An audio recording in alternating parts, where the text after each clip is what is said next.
ઘણા સમયથી હું જોતો આવ્યો છું કે ભાઈ અમારા ઠાકોર સમાજને આ લોકો ઇગ્નોર કરી રહ્યા છે.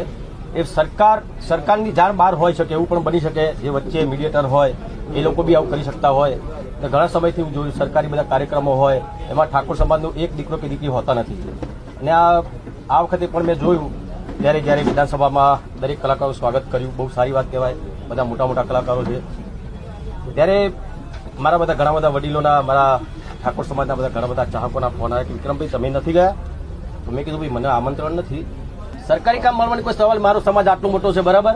મને કે મારા ઠાકોર સમાજના કલાકારો કઈ સરકારી કામ નહીં મળે તો એ કઈ ભૂખે નહીં બેસી રહેવાનું બરાબર. એટલે એ વાત ના, તમે ખોટી વાત કરો છો, એ વાત ના કરશો બરાબર. તમે કીધું ફિલ્મી કલાકાર, પણ મેં ક્યાં કીધું ફિલ્મી કલાકારને તમે બોલાવો? મને બોલાવો એવું મેં કીધું જ નથી. હું ફિલ્મી કલાકાર છું, સાથે સાથે ગાયક કલાકાર છું, ભજન પણ ગાઉં છું, સંતવાણી પણ કરું છું, માતાજીના ગરબા પણ ગાઉં છું બરાબર. ખાલી ફિલ્મી કલાકાર નથી. સરકાર